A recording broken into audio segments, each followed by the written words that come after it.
If you had 30 seconds with our health ministers, what would you say to them on this issue? I would think it would be something along the line, good night's rest is absolutely vital to good health, and many of us are not getting it, and we better figure out why. We're not, I mean, wouldn't it be easier to treat the sleep apnea instead of treating the diabetes and the heart disease and the strokes and the dementia and the Alzheimer's and the kidney disease and the impotence and all those other things? Wouldn't it be easier to make an appliance? I mean, that's $2,500. I mean, that's, and different dentists charge different amounts, but that's custom made for their mouth, not like you get on the internet. This is custom made for their mouth.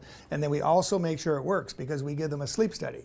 We have to give them a sleep study to make sure it's working because we want to stop, a dentist want to stop the snoring and the apnea because the apnea kills. And people assume, well, do I have to go to the hospital and get hooked up with all these wires? There is another option. Well, I have home sleep studies I give them because some pay, but the best diagnosis is actually go to the hospital and get all hooked up with the wires. But I have home sleep studies I give patients to make sure it's working. But the initial diagnosis is usually done at the hospital if the patient will go. Some patients say, I'm not going to go there. I heard they put all these electrodes all in my face and I don't want to go through that, so I don't want that. So I said, we have a home sleep study, which is a lot nicer for you. You sleep in your own bed and we can get a preliminary diagnosis. And then we can decide where we're going to go from there. That diagnosis, though, has to be read by a medical specialist. It strikes me that there's such an irony here, that this is one of the most compelling and threatening health issues we have in this country, Yeah, but the awareness of it is incredibly low. it is. It is. I mean, I think if you drove your car into a tree, fell asleep at the wheel, your physician would for sure send you for a sleep study.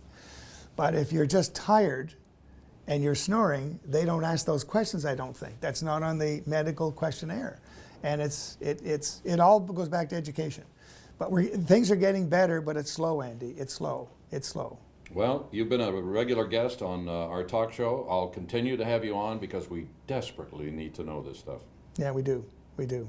The studies show that if you have severe sleep apnea, you're going to live 15 years less because you're going to get all these debilitating diseases. You're going to get diabetes, you're going to have a stroke, a heart attack, congestive heart failure, atrial fibrillation. You're going to get all these things which will shorten your lifespan. So you need oxygen. It's a new drug, Andy. It's a new drug.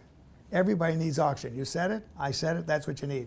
And the oral appliance will give you oxygen, and the CPAP will give you oxygen. You've just got to get oxygen. If your airway is blocked, your tongue's falling back, that's what you need. You're drowning and you don't know it. Yep. You're dying, you don't know it. You're dying and you don't know You're it. dying, you don't know. You're slowly, your health is going down the tubes. Not good. Thanks for the education. We'll talk again. Thanks, Andy. Thanks for coming.